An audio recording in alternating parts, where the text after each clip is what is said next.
En esta ocasión vamos a hablar de esta película, La montaña, del director Rick Alberson. Es un director quizá no tan conocido en ámbitos o en el cine más comercial, pero sí es bastante conocido en el cine indie norteamericano o el cine underground. Y esta película precisamente es quizá la más entendible, la que podríamos disfrutar, y no que las otras no se disfruten, pero que es la menos extraña, por así decirlo, de su filmografía, y tiene un casting bastante interesante. Por ahí tenemos a Ty Sheridan, lo conocemos principalmente por Ready One Player o Ready Player One, Steven Spielberg, esta película que habla de muchísimos videojuegos y de la cultura pop en general de nuestra época, desde los años 90, quizá el 2000 hasta estas alturas. Y también con este protagonista Jeff Goldblum, lo conocemos para los más antaños quizá por La Mosca, o el científico, o uno de los que participa en la película de Jurassic Park, últimamente quizá en Thor Ragnarok, para los que son más fans de los superhéroes. ¿Y de qué va la película? Andy, que es protagonizado, ya lo había dicho, por Ty Sheridan, es un joven un poco, bueno, yo digo que bastante retraído, bastante introvertido. Inclusive se llega a pensar por momentos, o así nos va llevando la película, que tiene algún problema, no solamente cuestión psicológica, sino algún problema de algún tipo de retraso, quizá porque inclusive su caminar es pausado, habla muy poco, aunque en la película realmente hay muy poco diálogo, pero sobre todo él quizá tendrá 2, 3 frases durante la película, y ya es bastante. Este chico pierde a su papá en algún momento de la película, pero también va en búsqueda de su mamá, que tuvo alguna enfermedad mental y que la había curado o lo había intervenido este doctor, que era amigo de la familia, interpretado por Jeff Goldblum. Y se embarca en un viaje junto con él para ir conociendo y para ir interviniendo a personas aparentemente con problemas mentales, para dejarlos en un estado, si no vegetativo, porque no los deja imposibilitados físicamente, pero sí mentalmente, para que sean un poco más amigables o un poco más manejables a los familiares e inclusive a la sociedad misma, ¿no? Entonces es una película que va a recorrer este viaje de estos dos personajes, que no son para nada menos, no tienen ninguna química, y no es porque el casting esté mal, sino porque la película así lo ve.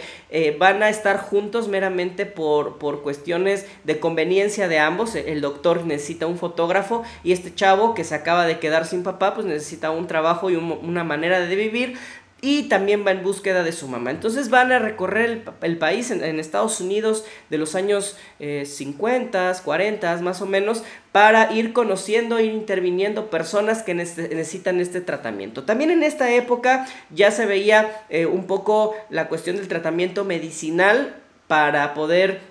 solventar o para poder curar estas enfermedades o estas condiciones mentales. Sin embargo, este doctor, con sus tratamientos experimentales, principalmente haciendo incisiones en el lóbulo del ojo, ¿no? Dejaba mucho que desear en cuanto a sus mecanismos, pero mucha de las personas digamos que lo aceptaban, ¿no? Esta es la premisa principal de la película. Sin embargo, durante todo el trayecto de este filme nos vamos a encontrar con muchos cuestionamientos de índole psicológica, inclusive de índole filosófica, en cuanto al ser mismo, en cuanto a los sueños, en cuanto al nivel de ética, si el doctor actuaba bien, si no actuaba bien, si este joven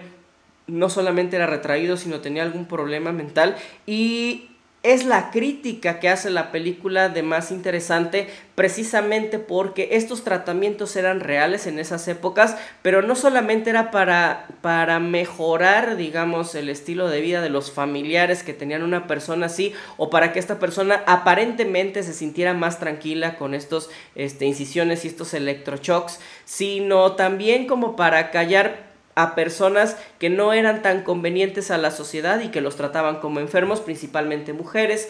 homosexuales, entre otras personas. Entonces no era nada más como una cuestión de realmente una enfermedad mental por la cual estas personas acudían al tratamiento, sino muchas veces inclusive era por cuestiones más sociales o más de callar ciertas voces que iban apareciendo en estos años. Entonces esta película es bien complicada verla, no es nada fácil, se sale de los convencionalismos en estructura, en narración, porque vuelvo a repetir, hay muy poco diálogo, hay muy poca conversación, la fotografía sí es bastante bonita, pero la manera que nos lo va contando es difícil de irla siguiendo. De momento la podríamos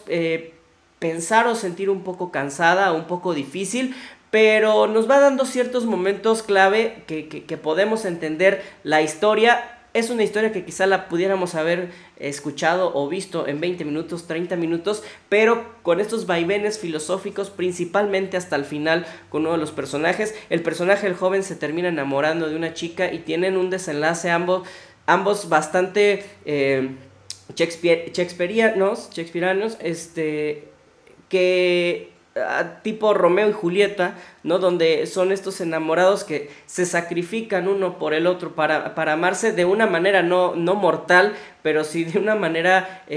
un poco dramática que hace que uno se ponga a pensar de la película hasta dónde pueden llegar las personas por estar juntas y dos personas que son completamente difíciles, no tan socialmente adaptadas o adaptables, ¿no? Entonces esta película, vuelvo a repetir, es un poco difícil de entender, es un poco difícil de apreciar, es un poco difícil de llevar, y hay momentos donde personalmente me rebasa las cuestiones filosóficas, un monólogo al final que es completamente de filosofía de la vida y del ser y de cómo nos apreciamos, que realmente me rebasó plenamente, pero que bueno, como siempre es bastante interesante. Creo que las actuaciones está bien, la actuación del doctor o bueno de Jeff Goldblum, creo que es la oportunidad de demostrar que este actor no nada más es cuestión de comedia o de ciencia ficción, sino que tiene bases y tiene herramientas para poder dar una magnífica interpretación que le queda como anillo al dedo, porque es un doctor extrovertido, que tiene unas maneras de moverse y de expresarse bastante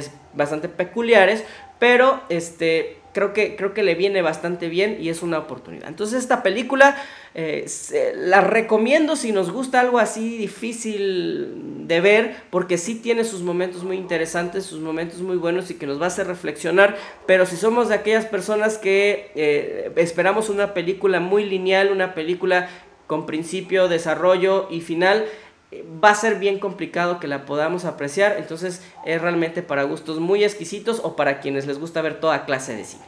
Y bueno, pues muchas gracias por estar en esta noche, en este programa de reseña butaca, de Butaca 80. Vean mucho cine, cuídense mucho, aprecien el séptimo arte, vean todo tipo de cine, tanto cine de autor, cine de comedia, de horror, blockbuster, de superhéroes, el cine que ustedes quieran, porque todos podemos aprender y podemos disfrutar. Y bueno, pues esperemos que les haya gustado esta reseña. Nos vemos próximamente. Chao.